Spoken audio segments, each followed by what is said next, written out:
Hello दोस्तों, नमस्कार। मैं प्रिंस और आप देख रहे हैं स्पीड एकेडमी।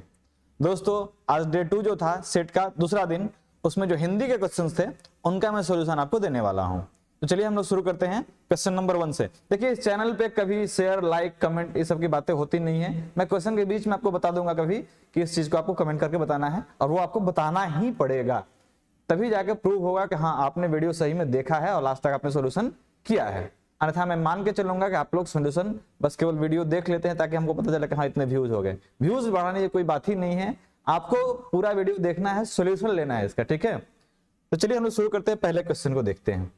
पहला प्रश्न हमारा है, सही संधि वाले शब्दों को पहचानिए। गति जोड़ अवरोध।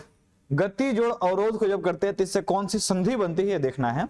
देखिए, गत्य अवरोध ये होता नहीं है, गत्याविरोध ये भी नहीं होता है, गतावरोध ये भी शब्द नहीं है, गत्यावरोध आपने बहुत बार पढ़ रखा है। तो ये गत्यावरोध जो है गति जोड़ अवरोध का सही संधि होता है, ठीक है। पढ़ते हैं अगले प्रश्न की ओर। अगला प्रश्न हमारा क्या कहता है, इस पे ध्यान देंगे। सही संधि वाले शब्द को इसमें भी पहचानना है, यानी कि दो यहाँ पे संधि से प्रश्न आपके सामने दिख रहे हैं। तो चलिए इसको भी हम लोग डील कर लेते हैं। निस्वार्थ शब्द क्या है? निस्वार्थ। निस्वार्थ का संधि विच्छेद होता है निह जोड़ स्वार्थ। निह जोड़ स्वार्थ ये होता है निस्वार्थ का, ठीक है। इसको विसर्ग संधि के अंदर रखा जाता है, तो ये ऑप्शन आपका सही हो जाएगा। इस संधि का नाम होता है विसर्ग संधि। निह जोड़ स्वार्थ, निह जोड़ स्वार्थ हो जाएगा विसर्ग संधि। अगला है क्वेश्चन नंबर, जिस पर आक्रमण किया गया हो, यानी कि जिस पर आक्रमण किया गया है, जैसे आपको मारा गया है तो जो मारेगा उसको क्या कहेंगे? उसको कहते हैं हम लोग आक्रांता। जिस पर आक्रमण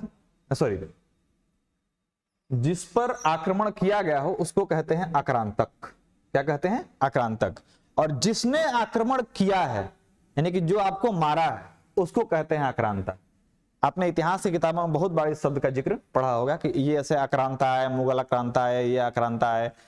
तो वो सब आक्रांता है जिनने आक्रमण किया, और जिस पर किया गया उसको कहते हैं आक्रांतक, ठीक है। चलिए आगे बढ़ते हैं। और आक्रामक तो आप जानते हैं, आक्रामक का मतलब होता है किसी पे हिंसा करना, ठीक है। और आक्रमण मतलब होता है किसी पे हिंसा करना। तो ये चीजें आप जान रहे हैं। बढ़ते हैं अगले प्रश्न की ओर। जिसका आदि अंत न हो उसके लिए एक शब्द आपको बताना है। तो जिसका ना आदि होता है, मतलब ना जिसका शुरुआत होता है ना जिसका अंत होता है, वैसे चीजों को हम अनंत कहते हैं। क्या कहते हैं? अनंत कहते हैं। वैसे चीजों को अनंत कहते हैं। अगला हमारा प्रश्न जो है ये एक गद्यांश है, तो चलिए इसको भी हम लोग निपटा लेते हैं। ये क्या प्रश्न है देखिए,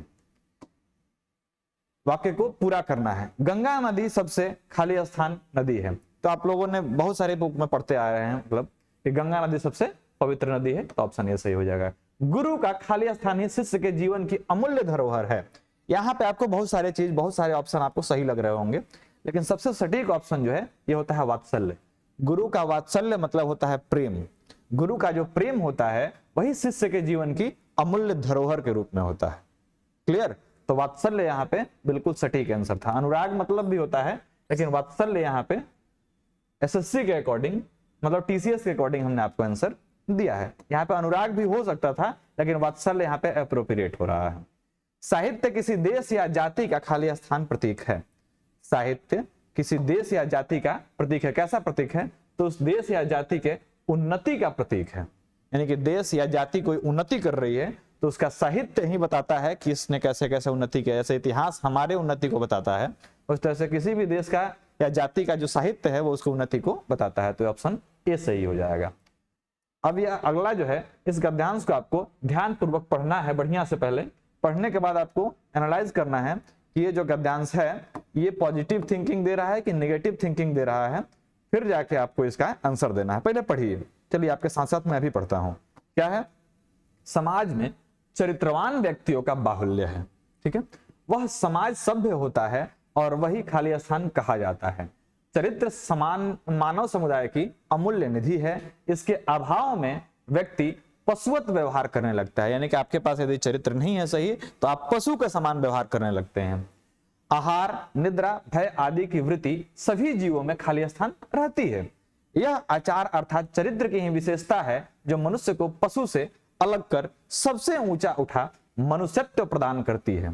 यानी कि यदि आपके अंदर चरित्र अच्छा है तभी आप मनुष्य कहलाने के योग्य हैं, अन्यथा आप मनुष्य कहलाने के योग्य भी नहीं हैं। बढ़ते हैं आगे। आगे कह रहा है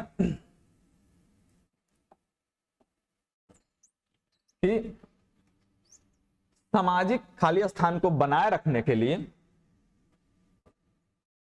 चरित्र निर्माण की आवश्यकता है। सामाजिक अनुशासन की भावना व्यक्ति में तभी जागृत होती है जब वह मानव प्राणियों नहीं जब वह मानव प्राणियों में ही नहीं वरन सभी जीवधारियों में अपनी खाली स्थान के दर्शन करता है। तो इनको हमें भरना है। तो चलिए हम पहले वाले क्वेश्चंस को लेते हैं। कह रहा है कि पहले वाले में ऑप्शन है विचार, चरित्र, भावना और मित्र। ठीक है, तो देखते हैं पहले वाले में क्या हमें भरना उचित रहेगा। तो है सभ्यता का विकास आदर्श चरित्र से ही संभव है। तो पहले में ऑप्शन में क्या आ जाएगा? चरित्र आ जाएगा, यानी कि यहाँ पे ऑप्शन बी आपका सही हो जाएगा। ठीक है, पढ़ते हैं अगले प्रश्न में, अगले इसके लिए। तो वहां पे जो एप्रोप्रिएट ऑप्शन होता है मैं आपको यहाँ से बता देता हूँ। तो यहाँ पे हो जाएगा आपका, देख लीजिएगा, ऐसे एक बार मैं पढ़ के देख लेता हूँ, वो ज्यादा सही रहेगा। देखिए यहाँ पे क्या है, दूसरे नंबर वाले पे कि समाज में चरित्रवान व्यक्तियों का बाहुल्य है, वह समाज सभ्य होता है और वही कहा जाता है। क्या कहा जाता है? तो यहाँ पे देख लेंगे, वही जो है उन्नत कहा जाता है। अभी हमने आपको उन्नत के बारे में बताया था, वही समाज क्या कहा जाता है? उन्नत कहा जाता है। अगला वाला में जो होगा वो विद्यमान भरा जाएगा। उसके आगे वाला जो ऑप्शन है वहां पे अनुशासन भरा जाना चाहिए। और गद्यांश के रिक्त स्थान 5वें पे क्या आ जाएगा? वहां पे आत्मा शब्द एप्रोप्रिएट बैठेगा। तो ये आप देख लेंगे, गद्यांश को पढ़ने से ही आपको इसका आइडिया लग जाता है कि यहाँ पे ऑप्शन कौन सा सही होने वाला है, क्योंकि ये पॉजिटिव थिंकिंग वाला एक गद्यांश था। बढ़ते हैं आगे। इस वाक्य में त्रुटि आपको ढूंढनी है। वाक्य क्या है? आवारा मसीहा एक पुस्तक है जिसमें विष्णु प्रभाकर जो लेखक है उन्होंने कथा शिल्पी शरद चंद्र का प्रमाणिक जीवन वृत्त दिया है। कथा शिल्पी नहीं होता है, कथा शिल्प होता है। क्या होता है? कथा शिल्प। कथा शिल्पी नहीं होता, कथा शिल्प होता है, इसलिए ये वाला जो था गलत था। रिक्त स्थान को पढ़ना, जो अनुकरण करने के योग्य हो वैसे चीजों को अनुकरणीय कहते हैं। क्या कहते हैं? अनुकरणीय कहते हैं। बढ़ते हैं अगले प्रश्न की ओर। देखिए अनेक शब्द के लिए एक शब्द था जो अनुकरण करने योग्य है। अनुकरण मतलब इसको कॉपी करना है, मतलब कोई यदि अच्छा व्यवहार करता है उसके व्यवहार को कॉपी करना, तो उसी को बोलते हैं अनुकरणीय। बढ़ते हैं अगले प्रश्न की ओर। रिक्त स्थान को भरे, इसको क्षमा ना किया जा सके वैसे चीजों को हम क्या कहते हैं? अक्षम्य कहते हैं। जिसको क्षमा ना किया जा सके अक्षम्य कहा जाता है। जो दिखता ना हो अदृश्य कहते हैं। जिसे किसी चीज का ज्ञान ना हो एकदम, उसको अनभिज्ञ कहते हैं।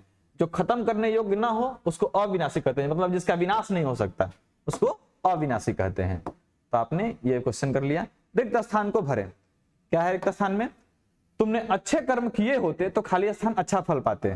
तो यहाँ पे देखिए अवश्य अच्छा फल पाते। यहाँ पे निश्चय शब्द भी अप्रोप्रिएट था, लेकिन निश्चय इसलिए नहीं होगा क्योंकि निश्चय के बाद एक बहुत ही प्रभावी ये शब्द लिया जाता है ही। निश्चय ही अच्छा फल पाते। यदि ही यहाँ पे लिखा होता है तो हम निश्चय लेते, लेकिन यहाँ पे ही नहीं लिखा हुआ है, इस कारण से हमने अवश्य लिया है। तो अवश्य ही, अवश्य अच्छा फल पाते। रिक्त स्थान को भरे, अगले महीने तक परीक्षा फल आने की संभावना है। देखिए आशंका जो होता है वो गलत कामों के लिए होता है, सापेक्षा नहीं अपेक्षा हो सकता था, लेकिन यहाँ पे सापेक्षा इसलिए ये नहीं होगा, सोच भी नहीं होगा, लेकिन संभावना यहाँ पे सही है। ज्ञानी का विलोम क्या होता है?